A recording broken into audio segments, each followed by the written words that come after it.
Hello, everyone. Thank you for joining us. Thank you for your time.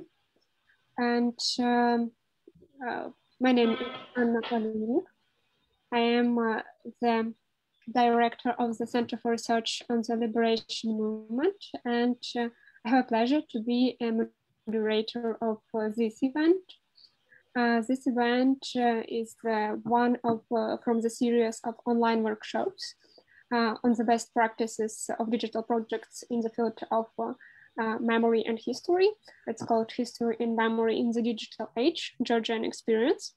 Previously, we had recorded similar workshops about Czech experience and about Ukrainian experience. You can find them on the Facebook page of our center. And I want to introduce that this event is taking place within the project Persecuted Art, National Culture through Kgb Eyes, Ukraine, Czech Republic, Georgia, which is implemented by the Center for Research on the Liberation Movement from Ukraine and Sovlab organization from Georgia and Gulag CZ organization from the Czech Republic. And this project is implemented with the support of the European Union under the House of Europe program.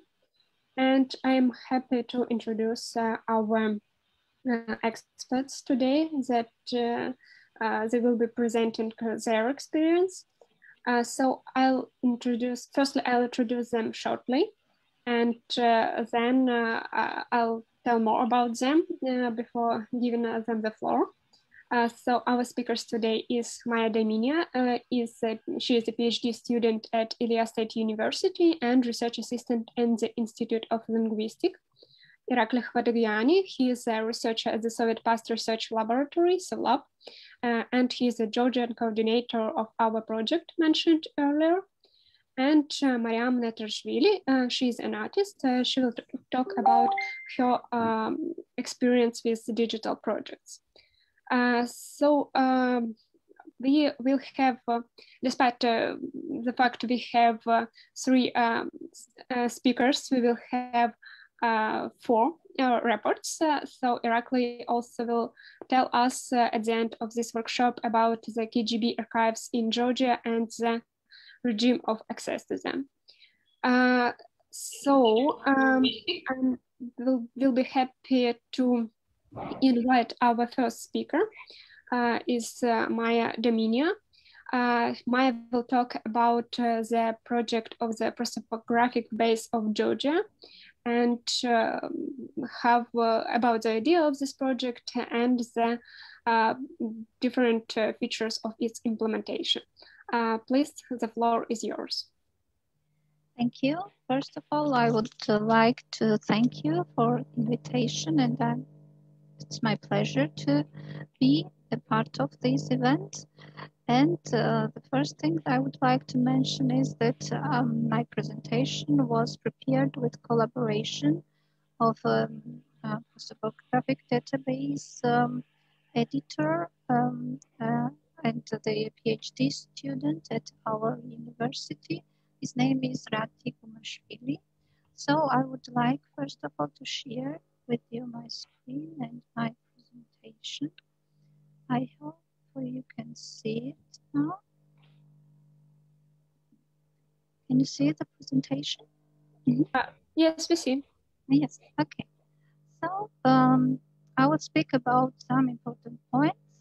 First of all, I will speak briefly about Prosopographic Database, and I will introduce you to Prosopographic Database that were created at Ilia State University. The first one is Prosopographic Database of Georgia, and the second one is the part of the big database. It's the database of Society of Spreading Literacy among Georgians. So, first of all, briefly introducing of Prosopographic databases. The term prosopography is applied to student studies in a wide range of humanities and social sciences. A common denomination linking these studies is that they all proceed from the collection and analysis of data relating to the careers and the relationships of people within a particular group. For some prosopographical studies, the main objective is to compile and publish a dataset in a format which is valuable to students and scholars in a particular field of research. For others, the compilation of prosopographical dataset is simply the first stage in wider process of analysis and interpretation. The Prosopographic Database of Georgia has been founded by the Ilia State University and its Institution of Linguistic Studies to create a resource for scholars, students, and anyone else with an interest in 20th century or Georgian and the pre-Soviet and Soviet history also. The objective of the project has been to compile a prosopographical data set for pre-Soviet and Soviet Georgia that is as comprehensive and accessible as possible given the available resources. Primary priority has therefore been afforded to achieving the greatest possible range and depth of coverage of the available primary sources and to making the data as accessible as possible in the way it is presented and structured through the web interface. During this first 2 years of the projects, has focused more on the compilation of presentation of data than on prosopographical analysis of and interpretation. I will show you the web page interface. This is the web page of our prosopographic database. The sense of a web publication is a database that identifies individuals registered or classified in their sources. The database is designed and maintained at the Institute of Linguistic Research according to the latest standards of digital humanities. It was created using PHP, General Purpose Programming Language. The database management system is established on a relational data model based on the mathematical concepts of multiple relations. It is a collection of tables that are logically related to each other. The following fundamental rules were taken into account when designing the relational database. Each table in the database has a unique name and consists of unique rows. Each table consists of a fixed number of columns and values. Only one value is placed in one column of the row. For example, the column name of any row contains only one name. No two rows in the table are exactly the same. The rows differ in the value of at least one column so that they can be uniquely identified. Each column inside the table has a unique name. The type of the data stored was determined for the column, for example, whole fractions, strings, data, and so on. When processing data, it is possible to freely refer to any row on column. The base is structured around the person as the main actor of prosopographic research. The resources attached to it and the factoid registered according to that source. The factoid itself combines several important moments such as content, participants, date, and place. Each component of the database source, person, fact is divided by typological way. And I will speak very briefly about digital strategy. So the core of the prosopographic database web publication is a database which identifies persons who are recorded or referred to the sources researched. And the sources were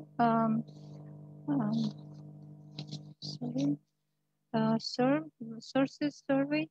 I would like to mention that we have used, first of all, the daily newspapers, the communist, and also the handwritten sources from the Georgian National Archive and many other archives in Georgia. And also we have studied the sources from the First Georgian Republic from 1918 to 1921. And now I would like to show you the types and the tables for our database. So here you see the sources types and categories which we use for it. So we have source names, source type, data, volume, number of pages, and the exact page, a place of publication, languages, in which language was the source created, publishers, and authorities, where we have where the sources are preserved, cipher, comment, and we used also the link because we have, as you see later, we have also the electronic sources in our database. Here you see how the input of this information looks like and how the output is on our web page. The next important table is factoids, and here the factoids describe about authorship, education, event, occupation, office, personal relation, personal information on possession. Here you see how the input of the factoids looks like and how the output is on our web page. And about persons, they will describe by name, activity, alphabetical search, and photo, if any. Here you see, for example, the input of the information about Nova Jordania, and also the output on our web page. Next important table is place. For it, the place will described by name, description, remark, and mapping. We map them on the Google map. And we have also vocabulary table for and inserting the words and abbreviations which were used while the communist time, but are not so common for the scholars and students nowadays. Here you see the main links for our digital projects. The first is Prosopographic Database, and I will show you the small project in it, and the Society Database about the this is also the Prosopographic Database about the Society of Spreading Literacy among Georgians. So this is my presentation, but I would like to show you how the database exactly looks like. So this is the homepage of our big prosopographic project about the prosopography of Georgia. Here you see the, I'm sorry, oops.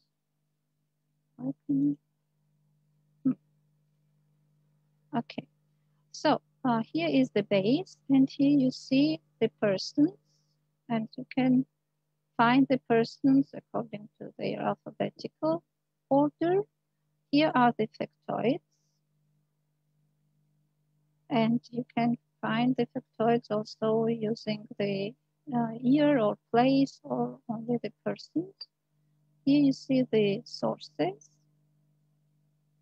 and you see that we have archived documents the daily newspapers and journals, books and electronic resources, and the places where the events took place. So this is the base. Then we have the visualization and a small project which are relevant for us in Georgian, because tomorrow we have a Independence Day in Georgian, 26th of May. So for it was created this small project. Here you see the Declaration of Independence in this document, but this is interactive because the text was translated. The text is in Georgian, but it was translated also in Abkhaz language. And you see here the picture with the persons who signed this Declaration of Independence. And also you see the map where you can see from which region were the politicians who signed the declaration. And you can also, this is interactive, so when you click on the person, you will see who is it, and you can also see the information about the person. So this is one small project that could be done with the sources and factoids that we created. And I will show you this second small prosopographic database. This is the database of Society for Spreading Literacy among Georgians. So this is the home page, and it's very important to see how... I'm sorry to interrupt, but we have a static picture on our screens. Oh, can you see the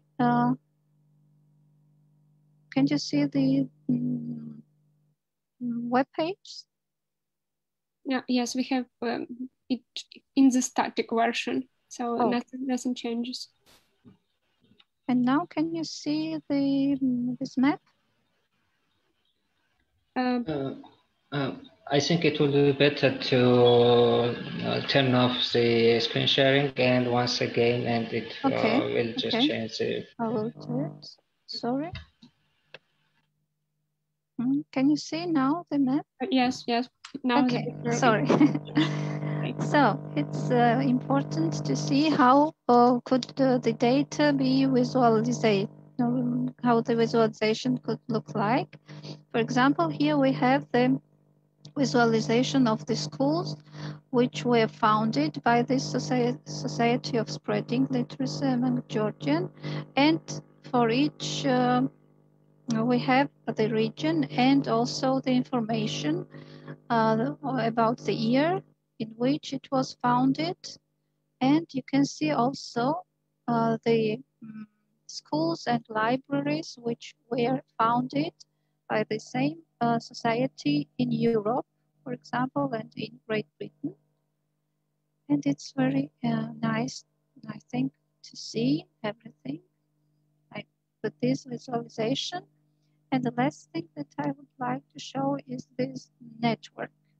So using our data, we can create the networks and see how the personal network looks like for each famous personality, for example, in this year. Okay, and here you see how the relations were between two persons, and this is the network for Ilya Chavchavadze, famous public figure in Georgian, and I think it will be very helpful for scholars and students to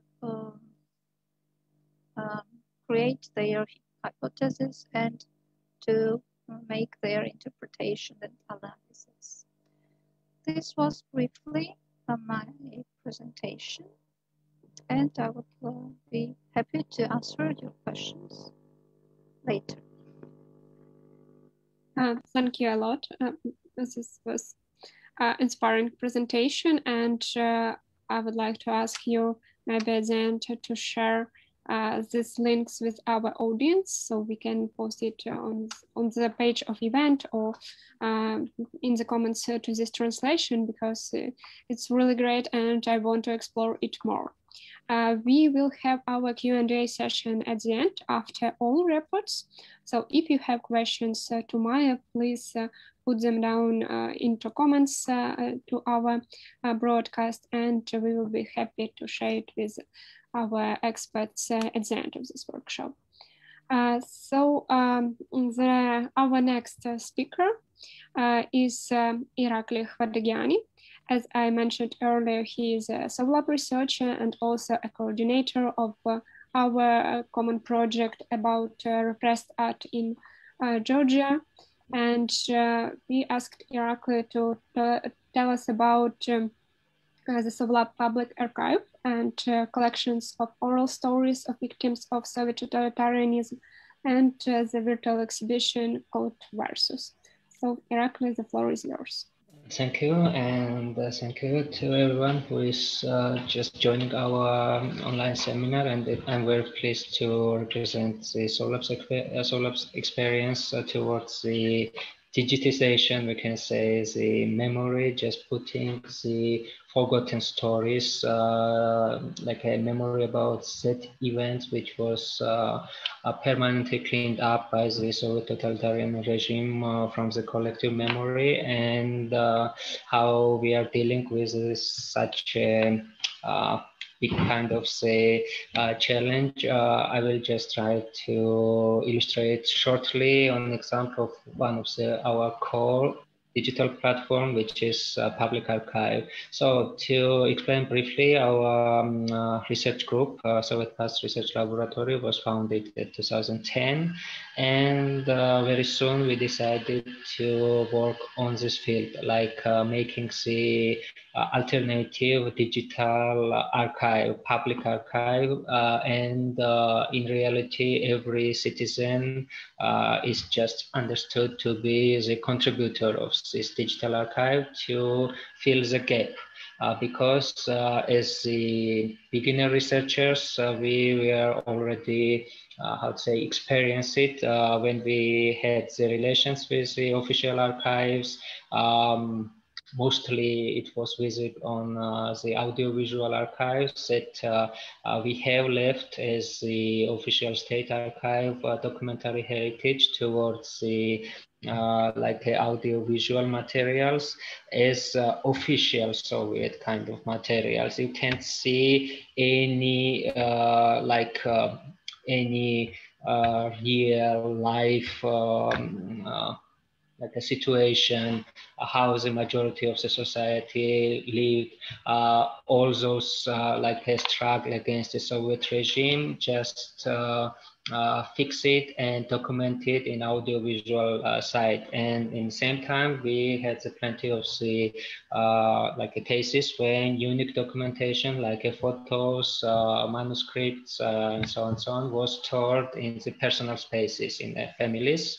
Successors of those people who fought against the Soviet regime, and even not, but they were just living in 1920s or in the classic Stalinist time, and we decided to start collecting the digital copies of those materials and create some kind of the open space, digital archive space to transform that kind of the private documentation to the general public like a database for everyone who is interested to analyze and tracing the heritage of the totalitarian regime. So, and it was quite, I would say, funny when, unfortunately, last year the pandemic started. Every kind of the state museum or the research organization was forced to think about the digitization of their activities, and for us it was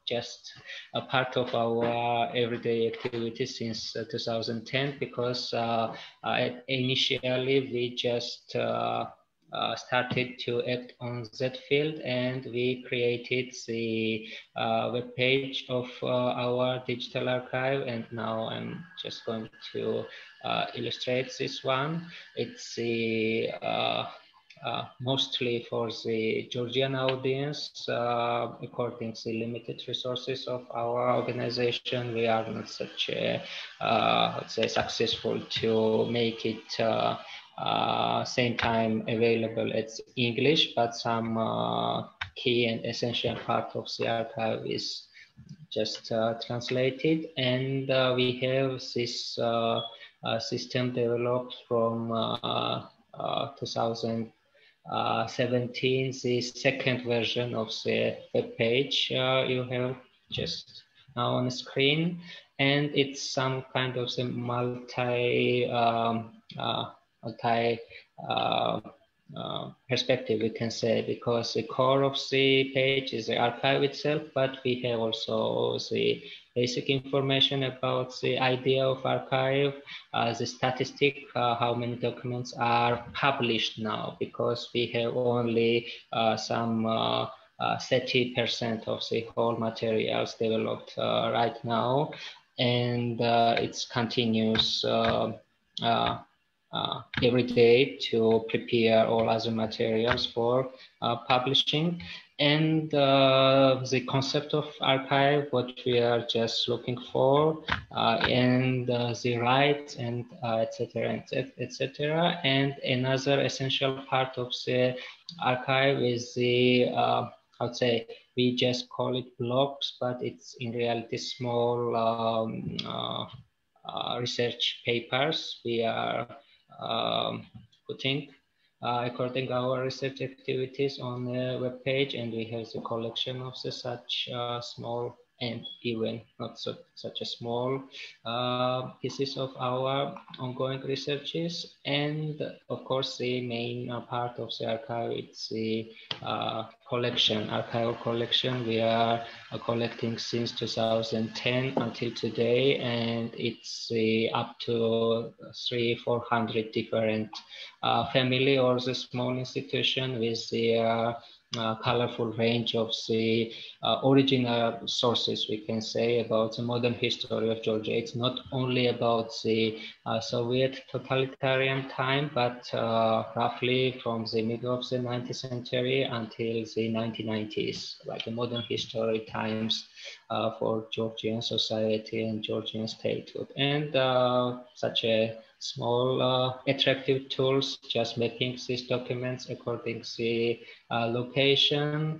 And also we have the possibility to add the biographies of those people who are represented in archival collections, and all those materials like documentary sources from the different families and institutions are then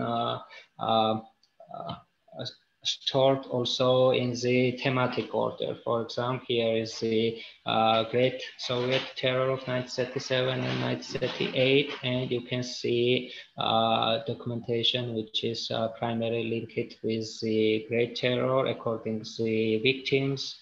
Of course, there is not primary photo like a taken in the moment of the Soviet terror, except of this one, which is unique, when the little child who owned the photo camera in 1938 just took the secretly he took the photo of the family of neighbor which was repressed. Father was arrested and sent to Siberia, and the flat was confiscated, and all that part of the property was just left to the family, which was just forced to move from his own house, and he document such a tragic moment. So, and to make our presentation more brief, we can see the whole range of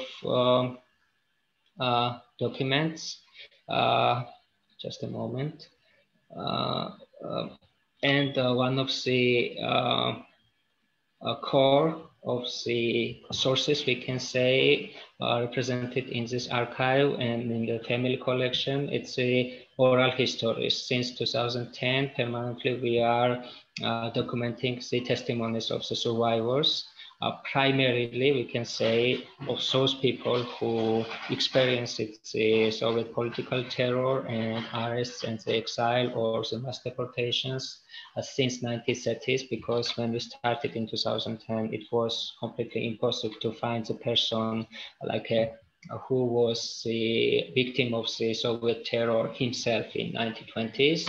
The oldest range for our respondents was starting from 1930s. And of course, the younger generation of our citizens was more and more available. And here is only a part published of our oral history collection, which is up to at least 200 different records about different layer of the victims. And in 2017, we decided to make some kind of complete panoramic picture of the Soviet totalitarianism in Georgia from 1921 until the end of the Soviet rule, 1991. Based on the testimonies of the victims of Soviet terror as a primary eyewitnesses or the members of family. And it was funded by the Heinrich Böll's Foundation, and we decided to make it like a 3-volume of the testimonies from 1920s and the beginning of 1930s. It's the first volume, 1921, 1935, which is already printed. And the second one is a huge, right now we are working to finalize it. It's the Great Terror, 1937, until the end of, until the death of Stalin, hardest time of the Soviet totalitarianism. And this third volume will be illustrating the post-Soviet time and the fate of post-Soviet political repressions. But it was not enough, of course, and our topic now is the digital kind of the transformation of memory, and of course the primary kind of the record of these oral histories are represented here in our digital archive, and selected and structured collection of them is represented in a printed like a version in our publication, but we also decided to create the digital exhibition, and we had the very active collaboration with our next speaker, Mariam Natroshvili, and after the very long discussions and some kind of creative brainstorming, we decided to mix the 2 our directions. And now I should ask to Mariam to share the screen and show some pieces of our digital exhibition. We just mixed our research direction towards the legacy of totalitarianism and the oral history collection with the second one, which is about the protecting and I would say memorialization of the places of the memory in a city. And in the center of the city, we have the former Georgian Soviet Republic Cheka's house, State Security Office. It's directly in like a back street of the Parliament of Georgia, but it's now is not a museum, or it's not protected as a part of the cultural and historical heritage. And the people are living in the former prison cells and the Cheka office. And we made the virtual 3D copy of the building and placed the selected part of our oral history collections there. And it's a 3-story building, and it was fitting our periodization of the Soviet terror. First story is 1921, 1935. We call it like from the occupation until the collectivization. And second floor is dedicated to the from the Great Terror, 1937, until the death of the great dictator Stalin, 1953. And this third floor is the post-Stalinist time, from the Khrushchev's Ottepel liberalization and until the perestroika. And all these three layers, 3 different dimensions of the Soviet terror machine is just illustrated according to the testimonies of the victims. And also we just add the rooms which shows the everyday life in time when the many of the citizens felt a victim of Soviet terror, and some symbolic pieces. For example, if Mariam can just run now in the yard of the Chika house, we have the one of the part of our collective memory represented there. It's a truck which was used for transportation of the sentenced people from the Cheka house, the internal prison, to the outside of city where they were executed in mass killing way. And we have the poetry created by the so-called proletarian writer in 1926, which was glorifying such a Cheka's truck. And it was a shocking fact for the time society, and it was just understood as a symbol of the Soviet brutal, inhuman, totalitarian state. And in second floor, we have some, we can say that it's a surprise, but it's a gate moving us to the, let's say, virtual kind of gulag.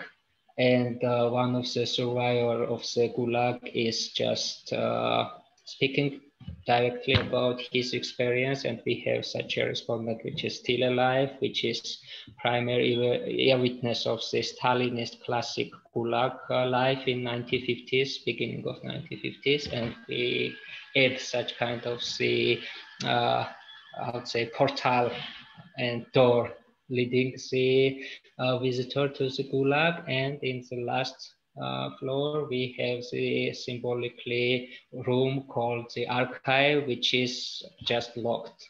And the access to that memory, we are just trying to show using such a symbol is restricted. Yeah, that's our one of the project, which is as a digital kind of resource for the for society generally, and it is useful for the schools because the exhibition is created on the core of the online gaming platform, which is very familiar to the young generation. And same time, it's for us part of the campaign for the saving the Cheka building, to do it in reality, to protect this building and create it as a museum of the Soviet totalitarianism, because all the basement of the building, which is used as a internal prison of the Soviet state security, is still there with the inscriptions of the victims on the wall, and it needs the huge like activities for just analyzing and fixing these last evidences of the Soviet terror in Tbilisi. So that's briefly the information about our main archive, public archive, and one of the digital product as a digital virtual exhibition we call versus, like a person versus the totalitarian state. So thank you for your attention, and I hope that it will be helpful and interesting for the general audience.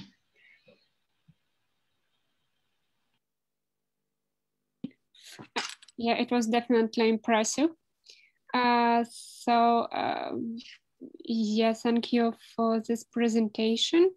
And I have few comments before giving the floor to Mariam.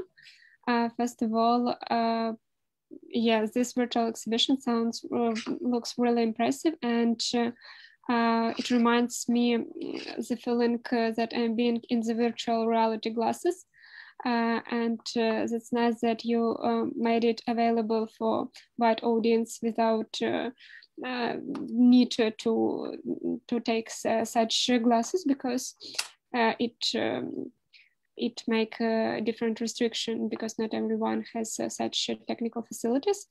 And yeah, it reminds me when you talked about your digital archive, it reminds me of a feeling last year during the pandemic when it was quarantine restrictions, because we also have digital archives, and it just allowed us to focus more on our digital archives, and we used this situation in favor. Thank you, and I have a lot of questions regarding your digital archive and this online exhibition, but I'll keep them till the end. I'll be happy now to share the floor with Mariam. And as I understood, you are working now on this online exhibition, but I know that it is not the only your project regarding the memory and history.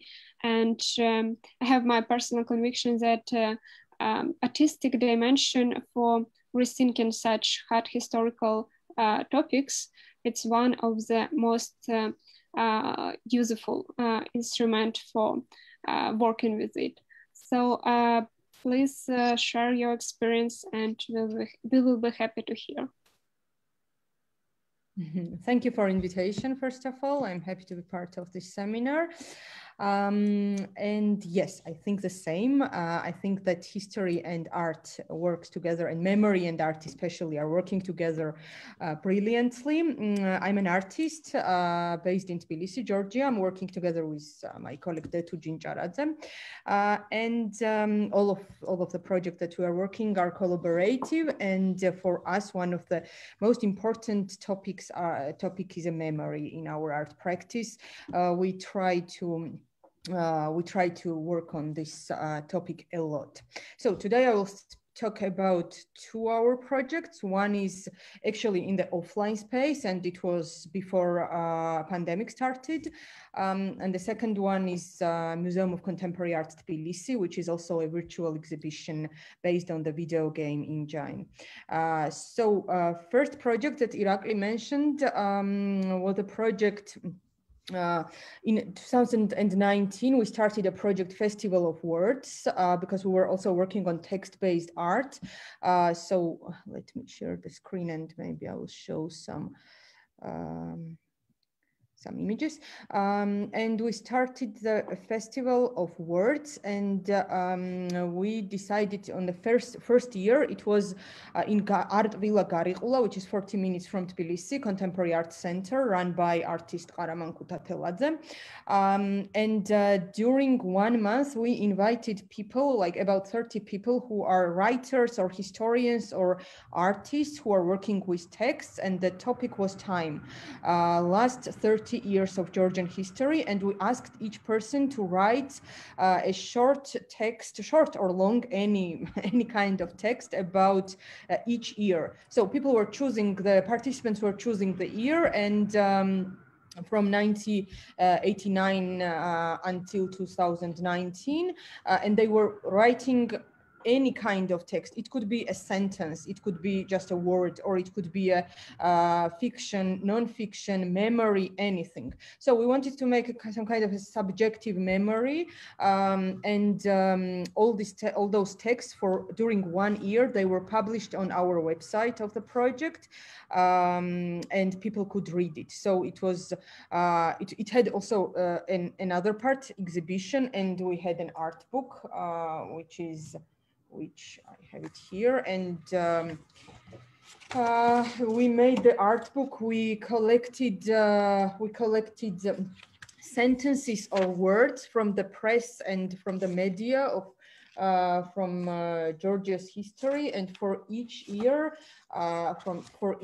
we found a sentence which would describe the important social or political events of this year. So the time was the name of this project, as I mentioned, and actually, it was kind of, for me, it was in a way some kind of prediction, you know, like personal prediction in a way, because after this project ended, like for me, the new time has started, because the pandemic started next year, and me and Detu, we had to move our practice to the virtual world, to the internet, and we continued to work with the video games. The video games engine, and we started to make as our artworks also the exhibitions that we were before this we were curating in real world offline. We had to move to the digital space. So from 2017, we had the project Museum of Contemporary Art Tbilisi, because in Georgia, we don't have a Museum of Contemporary Art. And we were thinking that it is the Museum of Art is not just a history of art, but it can also be a, kind of a memory, how to say, vessel also in a way. So for us, it was really important, and we were thinking a lot how to create a museum without any finances or collection or like any support from state. And in 2017, we started a project, Museum on Call. It was a museum in a suitcase, and people were calling us on the phone, and we were delivering this museum to the apartments. So we were turning the apartments into the Museum of Contemporary Art, and we were showing the documentation of the artworks from 80s until today. And the artworks were chosen by us with a criteria of artworks describing different issues and different historical events in Georgia. So for us, it was kind of telling a history of the country, because from 80s, a lot of important things are politically and socially happening in Georgia, as in Soviet Union, especially in 90s was one of the important parts of, as in art history, also in history. So, but after the pandemic, we realized that we were in, I don't know, locked in 4 walls at home, and we decided to move this museum to virtual space. And here's a website of the museum. It's virtualmuseum.gym. And I will ask now Detu to share his screen and to show the game, to show the museum. Is it visible? No, because No, it's no. Oh, yeah.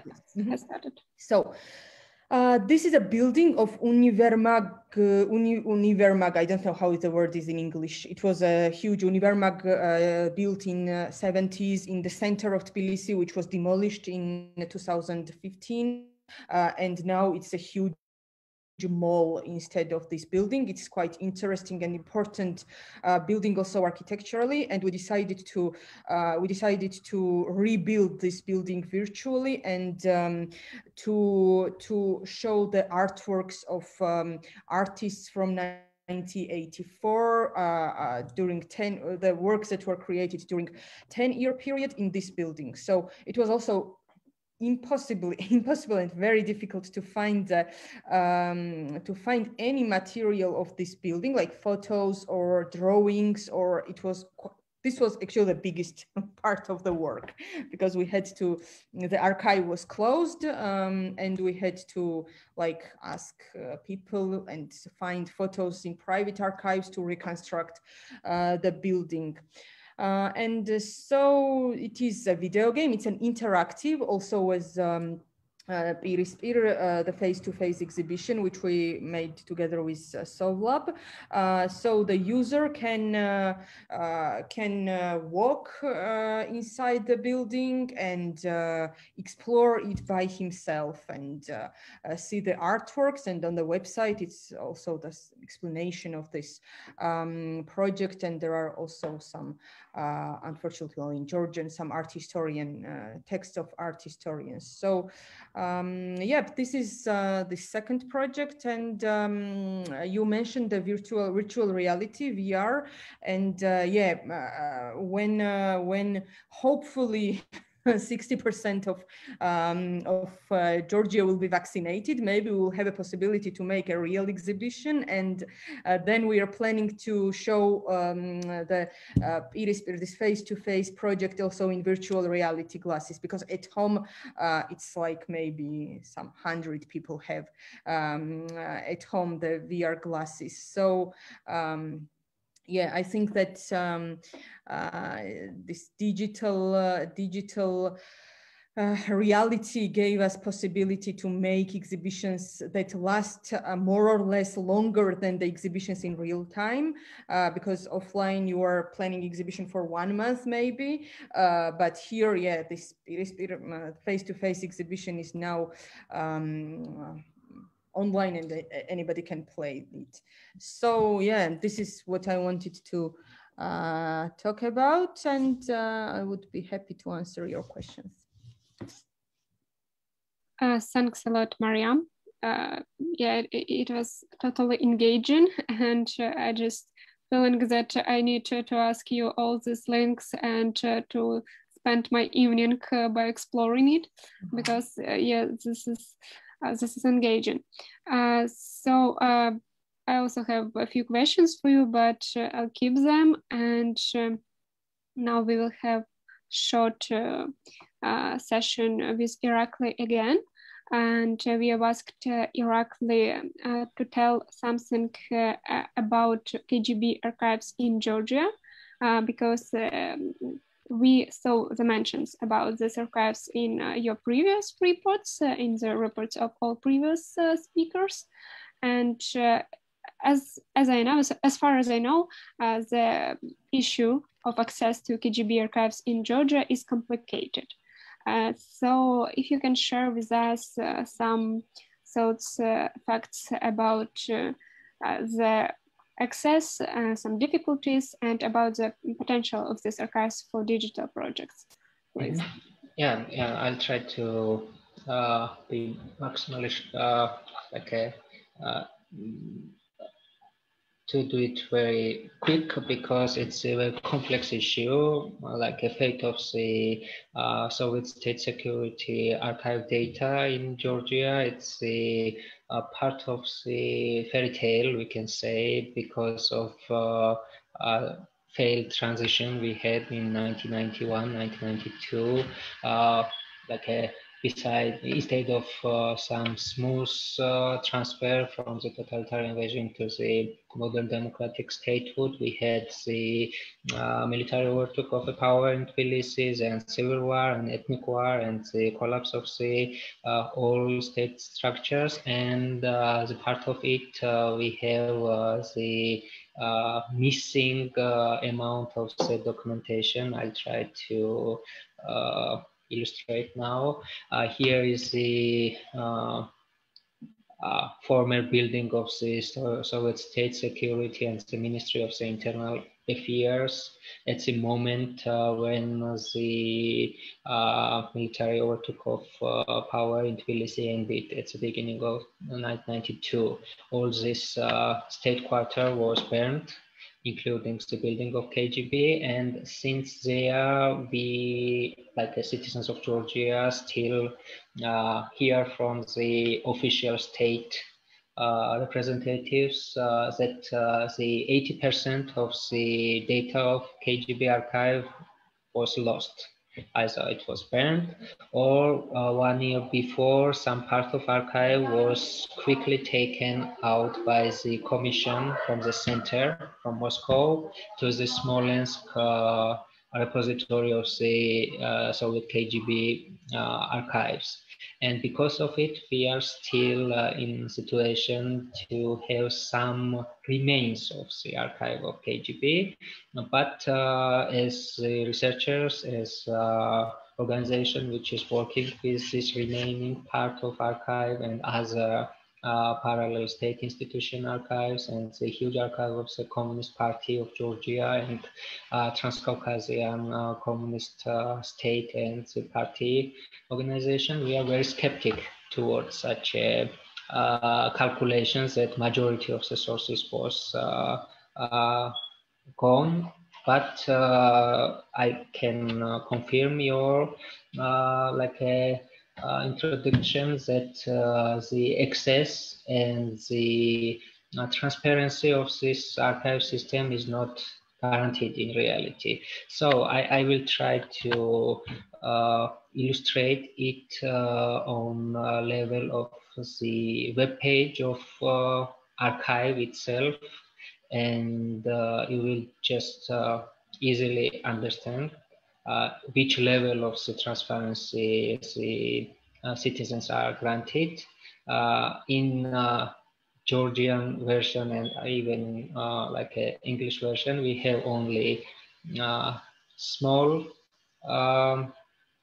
description of the structure of the archive and the which kind of the funds are stored there, and only some this small kind of the digital tool to check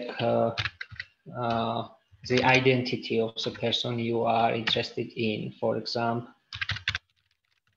something, yeah, it's a fund number 6. It's the criminal cases of the victims of the Soviet state security from 1921 until the 1991.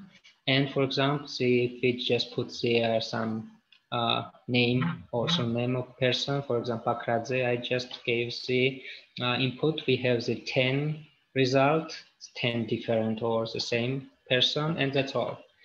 That's only information granted from the digital tool presented by the archives, that we have such a record. But who are those people, where and when they were born, which kind of the criminal case is stored there, it's not available. You should physically visit the archive, and there you will able to, either in the digital way or in the physical way, to have a look on such documentation. And the when preparing for this session, and according to the fact that we with our Ukrainian colleagues are working permanently about the transparency of Kgb archives and so on and so on. If you compare like a structure of former Kgb archive of the Ukraine and the former Kgb archive of Georgia, you will just understand that it's a very small part, very limited part, which is just given to the citizens, saying that only this part is remaining after that tragic events, and you can work only to those materials. And it's exclusively, we can say, about the victims. They are fond of the criminal cases, and there are protocols of the special extraordinary courts created by the state security during 1920s until the beginning of 1950s, and there are protocols of the sentences about the people who were arrested during the different campaigns of the Soviet terror, and the acts of the I'd say mass shooting of victims. It was just documented as part of the order, and that collection of the documents are still there, and the list of the people who felt victim of the mass deportation on the level of like a name of the head of the family, as they called, and sometimes the personal case, personal file of the deportees, and also a list of the victims which were rehabilitated in 1950s and until the end of the Soviet rule. That's all. And 99% of this data is about the victims, and you can't have any kind of the documentation about system itself, how it works, is like annual reports, correspondence, internal kind of the control, the archives of the different unit of the state security structure in the center in Tbilisi, regional units. It's gone, as the state claims. And mostly what is tragic, the operative kind of the part of the archive, which is also about the victims, like how to say, looking for the materials about the people who were under the control of the state security, or they were just marked as suspicious kind of the people, and some spying about them, making the dossiers about their activities. Such materials are not presented in nowadays former Kgb Archive of Georgia, and the answer is either it was taken by the Russians in 1990 in Smolensk, or it was burned. So it's the only fragmented part of the whole machine of the totalitarian state in Georgia, and it's not enough to understand the like a I'd say how massive it was. And of course, according such a fragmentation of the archive, the issue around the illustration was not ever implemented in Georgia, because every time state was saying that, okay, we are motivated to do it, but the materials are missing. So the database about the secret informers and the agents and the residents of the state security missing, and the personal files of them, and also even if someone is motivated to understand who was working officially in Cheka, GPO, NKVD, MVD, MGP, KGB all along from 1920s until the end of 1980s, that part of the archive is also unavailable, saying that it's missing. And the official, like legal contingent, or the employees of the state security system from the beginning until the end is just unavailable. And there is absolutely no kind of the discussion in society how to deal with this legacy, when former whole personnel of the KGB, repressive machine of the Soviet regime, was quickly transformed to the state security of the new Georgian state after 1991. And all those questions, all those issues, sometimes is just activating in our society, but always it just finding this kind of the wall, saying that we don't have the documentary data to give the answer to such painful questions.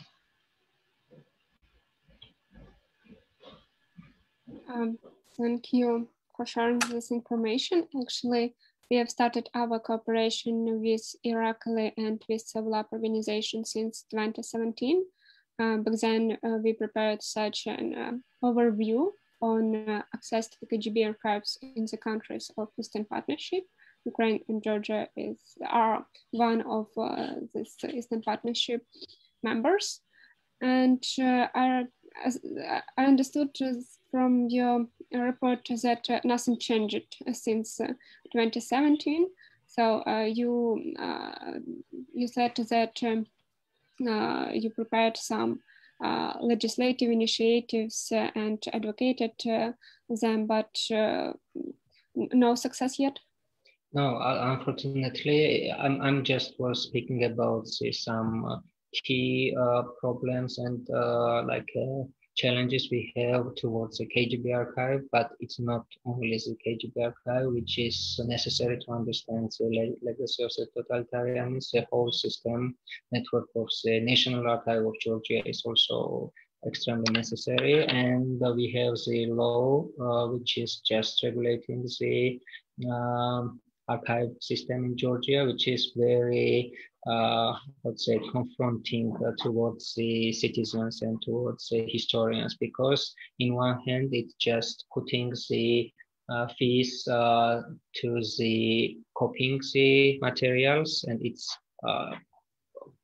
absolutely impossible to imagine that you should pay, for example, in former archive of the Kgb, €1 for one page, copying it yourself or just ordering it to the archive, and you can't in reality work there permanently and in a massive way, because, for example, the criminal case of the entire person, sometimes it's 10 different volumes with hundreds and thousands of the pages, and you need it.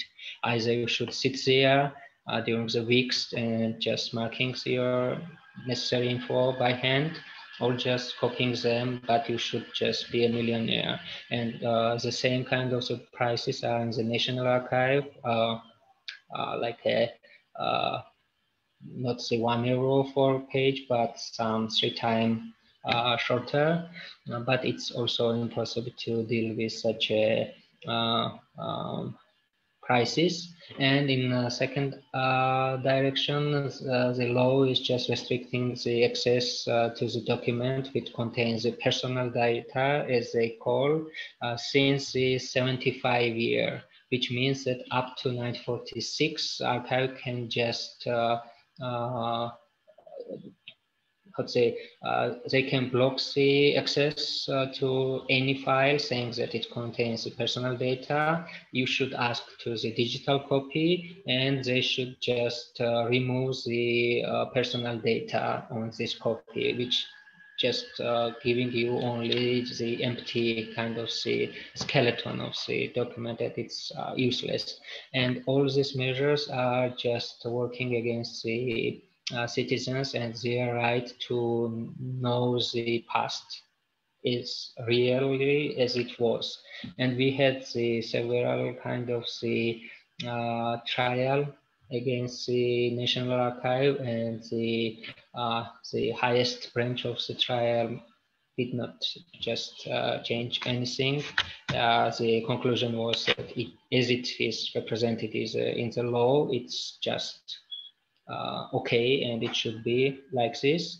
And also we are lobbying the initiative in Parliament to change such a brutal kind of the restrictions, but it was also just blocked by the Ministry of Justice, which controls the National Archive Network, and Ministry of the Internal Affairs, which is up to the former Kgb and the Communist Party archive. So, and next to this situation, to imagine the nowadays tragic situation in Georgia, unfortunately, about the researches of the modern history and the history of the totalitarian regime, is a pandemic, which affected strongly any sphere of our life and archives also. And due to restrictions, they were just closed in 2019, almost all year, and now officially they are open, but they shorten the amount of the visitors per day in the reading room, and it's impossible to go time when you want to work there. It's like a live kind of the queue of the researchers, and you are not guaranteed that if you want to go, for example, tomorrow there, that there will be a free space. And in former Kgb archive, because of the infrastructural problems, only one visitor is guaranteed per day, which means that in reality it's still closed, all of these archives. And even the National Library now started some reconstructions of the buildings and the repositories, and even now we are just unable to get the newspapers, for example, from the Soviet Georgian time, which is not digitized yet, and the majority of these newspapers and the editions is not digitized. So now we are just officially out of the lockdown, and the like we should work actively and permanently, but the sources which is necessary for our activities are in reality unavailable. Actually, I'm personally familiar with the situation in Georgia because it directly affects our project, because the main focus of our project is how different artists were represented in these archival documents. So the main aim is not to show their I don't know, maybe their books or their pictures or something like that, but we want to show them context within which they had to do their works. Maybe some censorship, or maybe some restriction against some party unions and something like that. Yeah, we are running out of deadlines because of limitation in access in Georgia. And we really hope that we will save the situation because it's very interesting. And in our case, in Ukraine, archives also were closed mostly, but online communication with archive works very well. So archives just send files to researchers. If we are talking about Kgb archives in Ukraine, they are open and free. So you don't need to pay any fees for getting copies. So it was easier in our case, and it allowed us to work even more with archival projects during the pandemic. So it's a short comment regarding your situation, and I hope that it will change in the nearest time. And I'll invite our audience to join with their questions, and I want to start with a few of them myself. So my first question will be for Maya. You show us different projects, and I want to ask you about the size of team working on this project, and about the people who are involved in it. I mean, whether they're historians, whether they're students, whether they're professionals, and where do you find support for technical realization of your projects? You ask generally, or for example, this video game projects? First, I want to ask Maya about Prosopographic Database, and then about games. Okay, thank you for your question. You can see our team also on our webpage. So I will show you the webpage about our team. So you see the principal investigator, it's our professor, Dr. Nino Doborchkinidze. She is the lead of the Institute of Linguistic Studies. The project coordinator is Tamar Kalkhitashvili. She is a PhD student. And editors, you see 3 of them, and web developers and contributors. So the main part of the contributors are students also of our university, and they work in archives and libraries, and they collect the data and insert them in our database. So about the professions, so our principal investigator is linguist, But she has a lot of projects developed on our Institute of Linguistic Studies in digital humanities, like Georgian National Language Corpus and this Prosopographic Database, and also the epigraphy. And the project coordinator, Tamar Kalkhitashvili, is, as I said, PhD student, and she's also, so her profession is also I think, digital humanities in linguistics field. So, and the editors are who created our database and also the web page. So it was Rati Gumashvili's work, and also we have the IT team who helped him to create also the web page. So do I understand correctly that it is permanent project at Ilyas University? Nowadays, yes. Yes, and you use the sources of university, and university help you to develop and promote this project.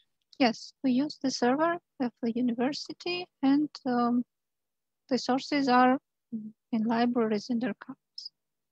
Great, thank you. And the next question I have for Mariam and Irakli regarding your online exhibition, and regarding the next online exhibition Mariam showed. Actually, I have a question regarding definitions. You mentioned that it is planned as a games. And I remember when we had similar Georgian workshop, Czech workshop with Czech experience, our Czech colleagues presented us 3D model of Gulag. And they also made it like a virtual reality, like game and something like that. And when we asked them, are you going to make it as an online game? They said that it's a difficult question because of ethic issues. So does your game does your game consist of some participants that can be divided as people who belong to Cheka, or people who were victims, or something like that? Do you have some let's say alive persons in your game, or it's just an element? No, it's a different approach. We understand these ethic issues, of course, and just thinking about the future physical kind of the museum we are dreaming about to place in former Cheka house. It's always a question how to reconstruct the reality, but in the current digital exhibition, it's like a classic exhibition, like a core of the game, just granting you the ability to be presented there. It's environment, it's a building with the exhibition, and you are just moving and reading and listen, and there's only some few triggers we just put there, like this track which reconstructs the tragic reality of 1920s, and this like a door leading to Gulag, but it's just empty and you are just moving around and you listen to the story of the witness which experienced it just living in Gulag, and that's all. Yeah, you don't interact primarily to the exhibition. Of course, in the future, if we continue to develop that virtual exhibition line or the other mixed platform with the virtual reality, it's also very helpful as it's online and it's digital, and it's like directly just communicating with one person who is sitting in front of the computer on with his own mobile phone to just give him possibility to be more and more involved in the virtual reality, to find some role in the past, to communicate with the personalities, and to create some kind of his virtual and modern experience, but from the past.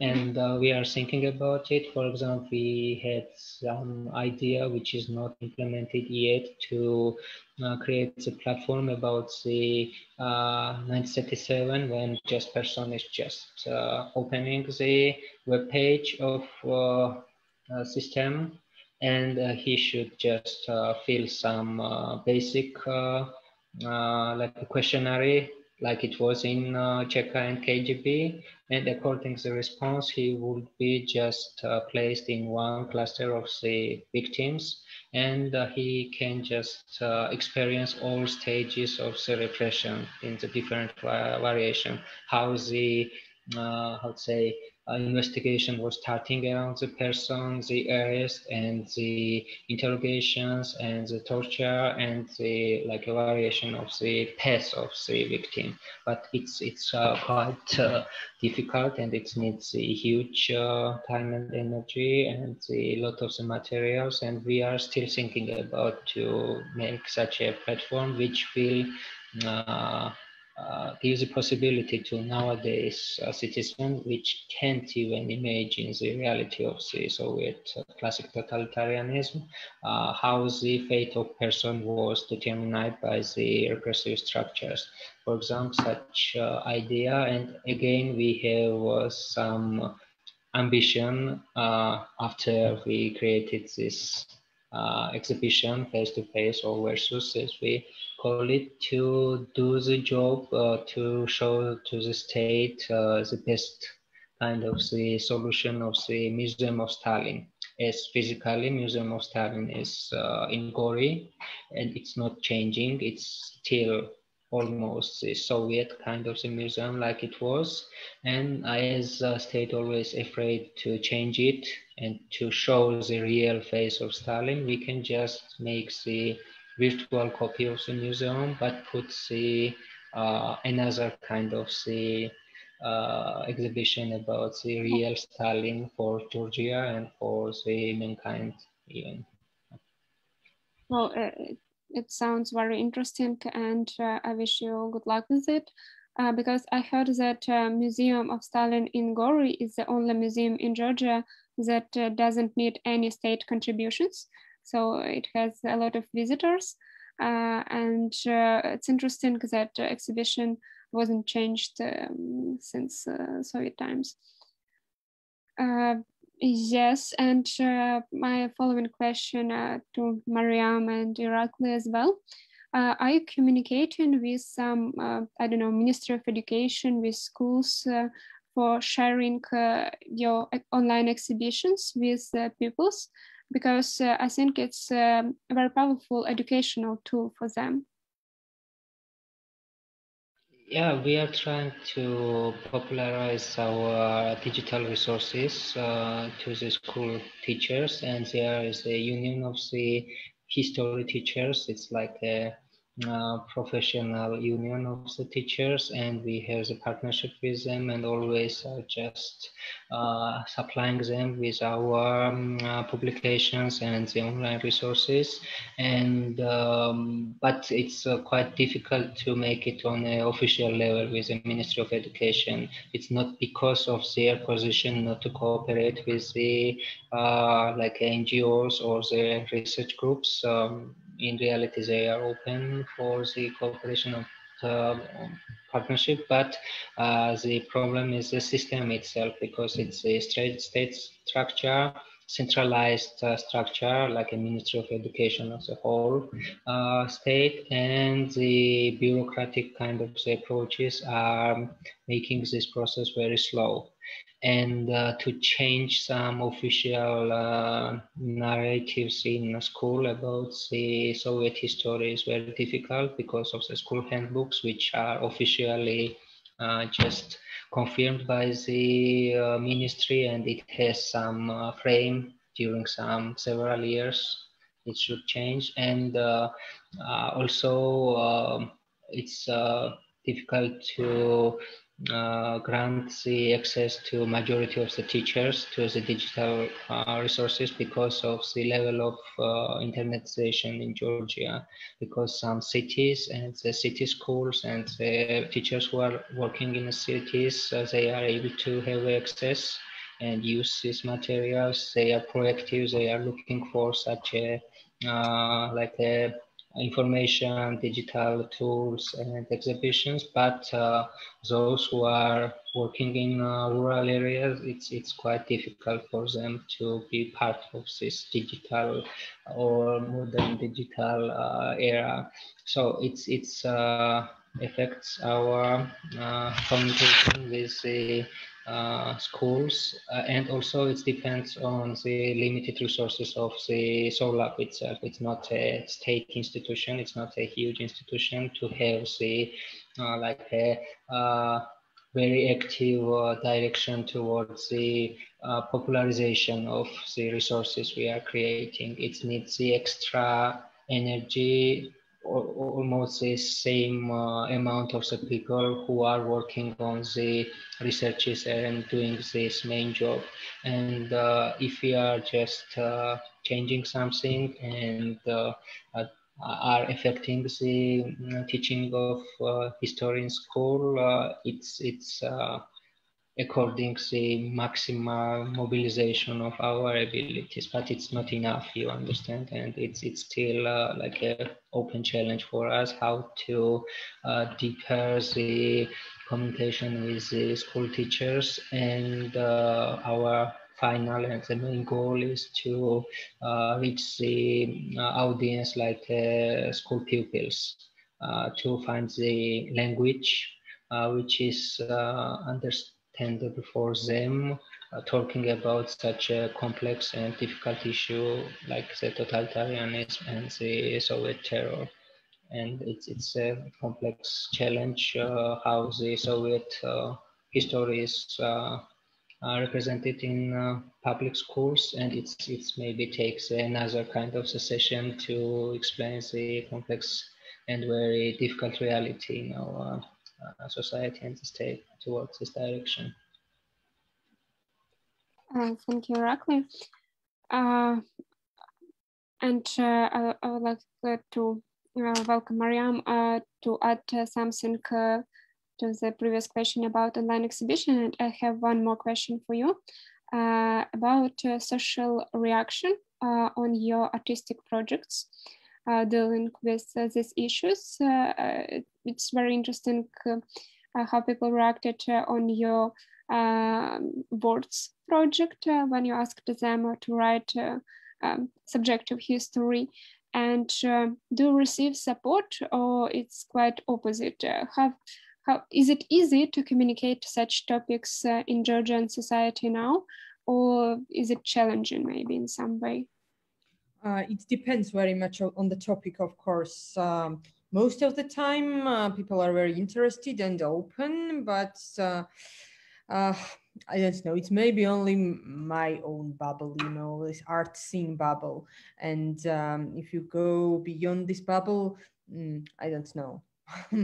But most of the time, yeah, people are interested and engaged and quite supportive, and we have always a good feedback on our projects, and also on the words project we had quite good feedback. So yeah, until now. Actually, it was interesting because it's quite, you get feedback here mostly on the Facebook. So Facebook is quite active tool here.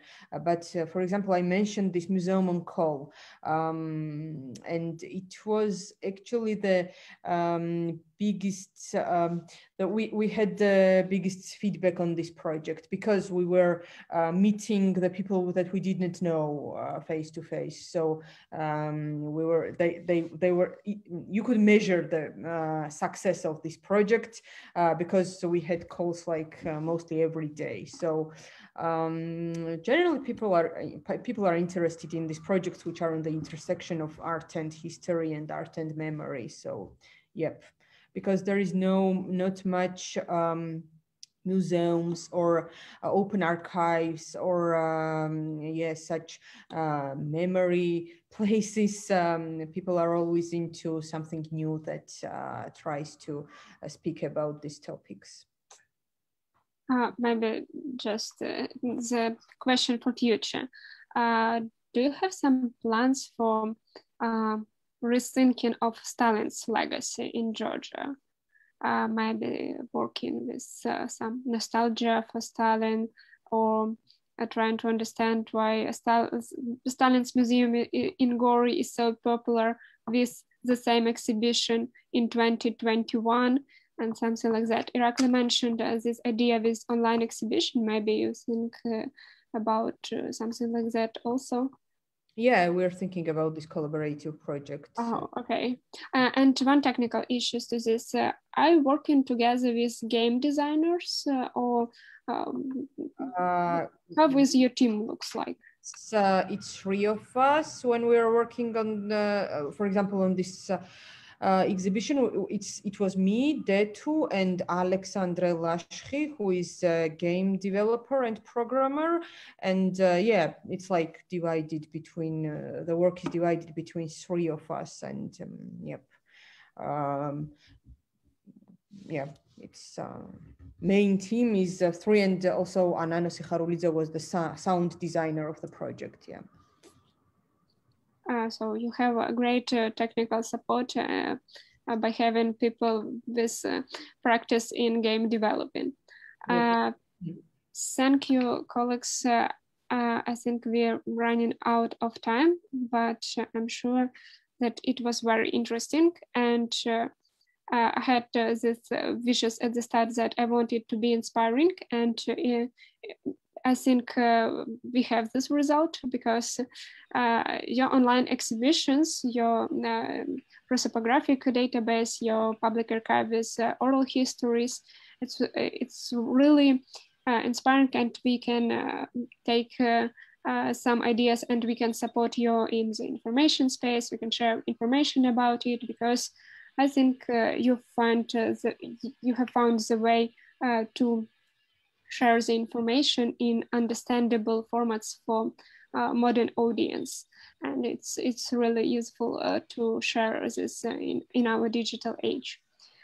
So if you join our broadcast at the end, we will save our record on our Facebook page, so you can see it from the start. Thank you once again. Thank you for your time and for all of your presentations. I hope we will be in touch, and wish you all the best with your projects. Okay. Bye. Thank you. Bye.